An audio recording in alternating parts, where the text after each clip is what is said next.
2021년도 정기 1회 두 번째 설명을 하도록 하겠습니다. 11번 문제.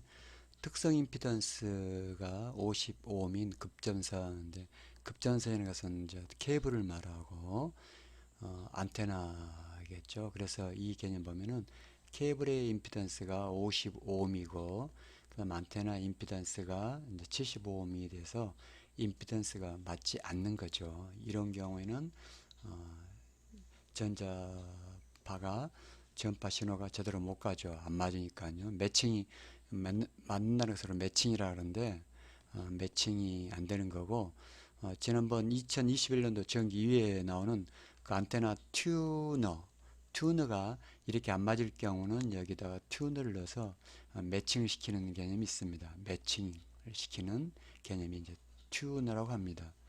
안 맞을 경우에는요. 그래서 이제 최대한 전파 신호가 최대한 전달될 수 있도록 하는 개념이 튜너가 되겠고, 이게 2021년도 정기 2회 시험에 나왔던 문제 되겠습니다.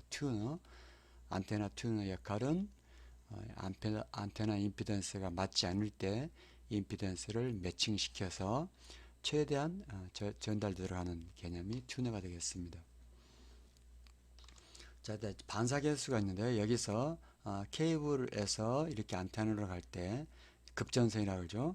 급전선을 갈 때 이리 가는 신호가 이제 진행파다 그랬습니다. 진행파고, 이 임피던스가 맞지 않을 경우는 이제 반사가 되거든. 일부가 가다가 반사됩니다. 반사파다겠고, 그래서 진행파와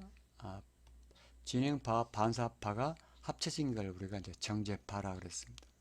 정제파. 그냥 그렇게 알고 계시고요. 그럼 이 문제에서는 그럼 공식이 있습니다. 반사계수가 있는데, 반사계수 공식은 두 임피던스 차이와 합을 더하는 건데, 여기 선택지가 소수점이니까 분모가 더 크다 보면 되겠죠. 그죠? 이게 우리가 공식을 이렇게 외우지 마시고 이런 문제 나왔을 경우는 선택지가 소수네. 소수란 말은 분모가 더 크네. 따라서 이 위가 플러스겠네. 이렇게 보시면 되겠죠. 그래서 이 두 개의 임피던스를 합하면은 그러니까 공식 쓰면은 50 플러스 75가 되겠고, 위에 분자는 75에서 50 그 차이만큼을 빼면 되겠죠. 그래서 이걸 이제 계산해 보면은 이게 바로 나오겠죠. 즉 25를 125로 나누면은 0.2가 나옵니다. 그래서 정답은 0.2가 되겠습니다. 답만 그냥 외우시면 되겠지만은 이왕이면은 원리를 알면 좋겠죠. 그래서 기능사업 문제는 60문제 중에서 한 5문제 정도가 계산 문제가 나옵니다. 대략 5문제에서 7문제 많지 않기 때문에 5문제에서 7문제 정도가 이제 계산 문제가 되겠습니다. 0.2가 되겠습니다. 이렇게 보시면 되겠고, 그래서 반사계수가 있고, 만약에 또 한 가지가 이 임피던스가 만약 같을 경우는요, 예를 75다 혹은 50이다 했을 경우는 이 분자가 0이기 때문에 반사계수가 0이 되겠죠.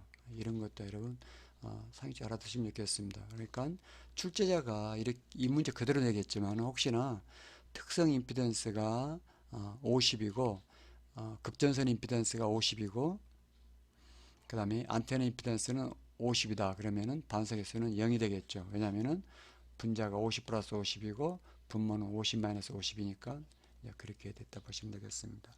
11번의 정답은 2번이 되겠고, 이 문제도 많이 나왔던 문제입니다. 12번 문제.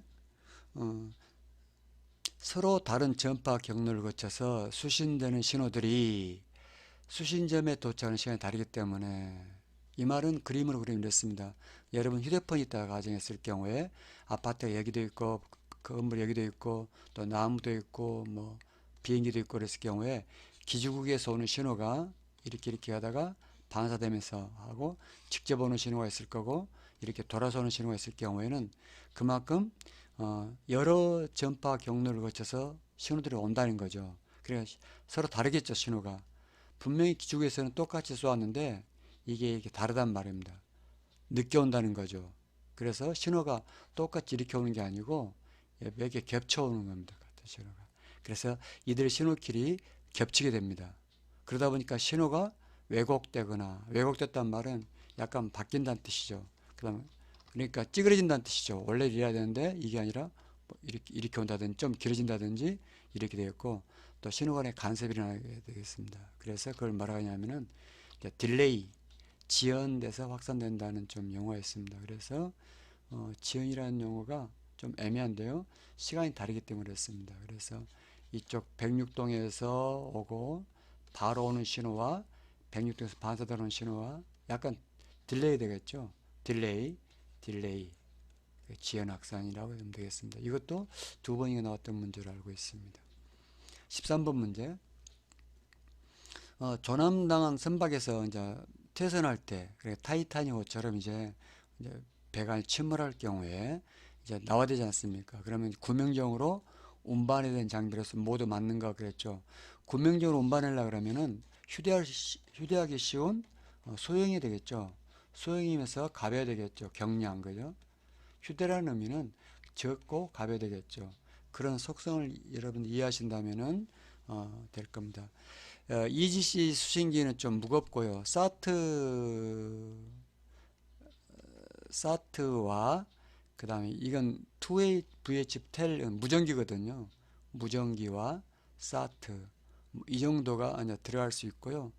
EPIRB 같은 경우도 물에 빠지면 둥둥 뜨는 거기 때문에 그런데 네비틱스 수신기는 이제 배 안에 장비로서 같이 있는 것도, DSC도 여러분 이 실기 시험 2과제 보시면 알겠지만 이만한 좀 무거운 장비가 되었고 또 전기가 들어야 되잖아요. 근데 이제 쉽게 말하면 그런 휴대한다 말하면 배터리가 들어야 되겠죠, 그죠? 배터리로. 그것은 투웨이 VHF 텔레폰 무전기입니다. 양방향 무전기와 그다음에 사트는 리스폰더인데 지난 말씀드린 대로 레이더 신호가 오면은 물에 둥둥 떠가지고 마치 선박이 이런 것처럼 레이더를 쏘주는 게 사트가 되겠고, 또 사트에 대한 관련 문제 나오면 다시 제가 설명드리도록 하겠습니다. 그래서 가볍고 배터리로 쓰고 뭐 이런 것들 그러면 양방 무전기하고 사트 혹은 이제 EPIRB는 물에 빠지면은 이제 신호를 발사하는 거죠. 나 여기 있다 도와줘 하는 거죠.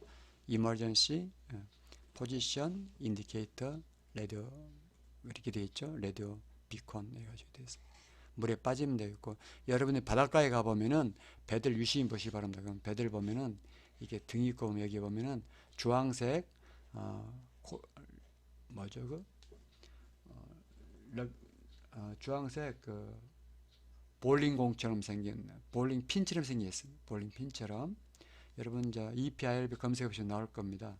사트하고 좀 다른데요. 어쨌든 이런 게 물에 뜨는 순간 전파를 발사합니다. 그래서 나 얘기했으니까 구해주세요 하고 하는 EPI 되겠습니다. 13번의 정답은 2번 양방향 무전기와 사트가 되겠습니다. 14번 MSI는 지난번 설명했지만요. 해상 마리타임 세이프티 안전 정보가 되겠습니다. 그래서 여기는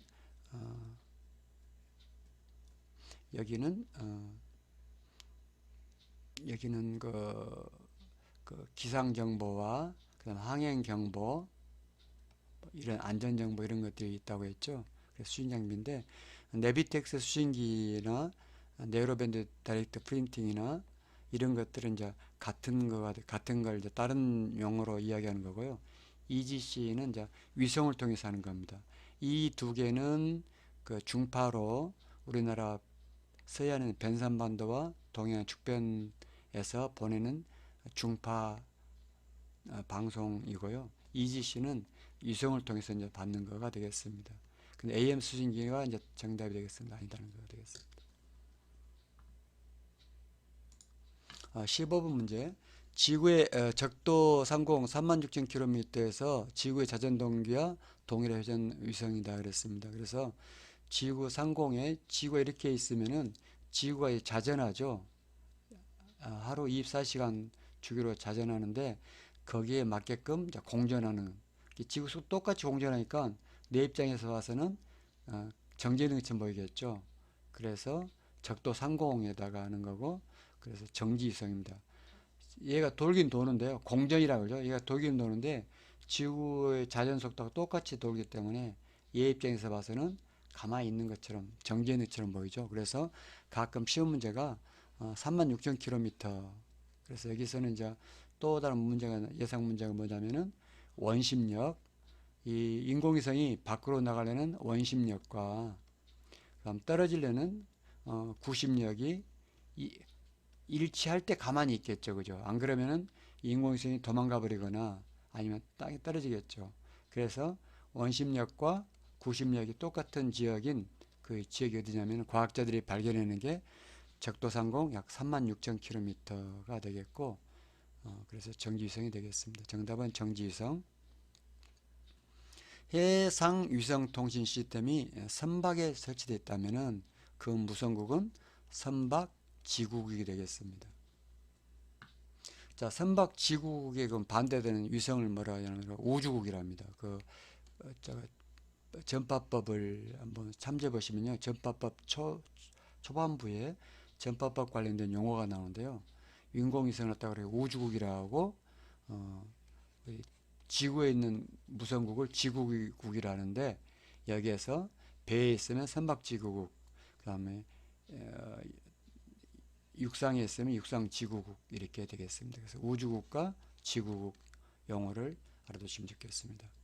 17번 문제.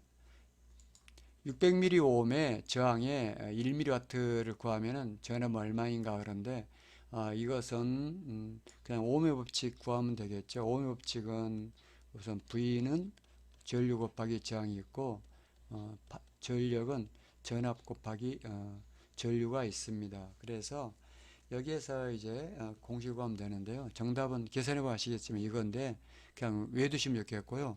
이 의미는 이 의미는 하필은 왜 이거냐인데 이게 이제 1데시벨이라는 또 나중에 보면은 그 전파 전력의 단위가 있습니다. 0데시벨인가 본가요? 그럴 겁니다. 0데시벨에 0dBm인가요? 참. 이 단위를 측정할 때 단위가 바로 이걸로 알고 있습니다. 그래서 600mm, 605ohm에다가 1mW가 어떤 의미가 있냐? 전압은 이거고요. 어떤 의미가 있냐면은 아마 0dB 이거의 어떤 그 단위를 잴 때 하는 거 되겠습니다. 18번 문제.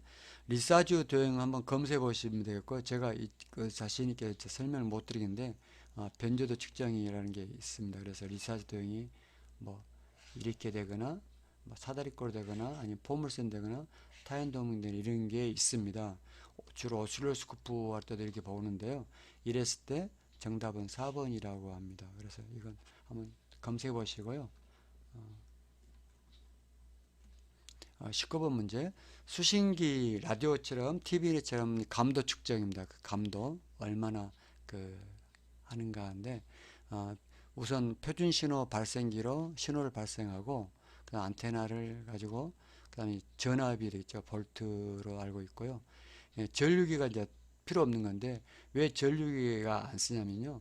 수신기 감도를 안테나에서 이렇게 할 때 전류기를 도중에 설치해 버리면은 이 전류기 때문에 이 감도가 좀 바뀌겠죠. 아무래도 중간에 뭐가 있으면은 아무래도 약해지겠죠. 그래서 전류계는 사용하지 않고요. 전압계를 사용했죠. 전압계. 그래서 전압계 사용하면은 여기에 나오는 전압을 재는 거니까 여기 영향을 미치지는 않습니다. 그래서 전류계가 정답이 되겠고요. 이 문제는 몇 번 나왔던 문제가 되겠습니다. 20번 문제.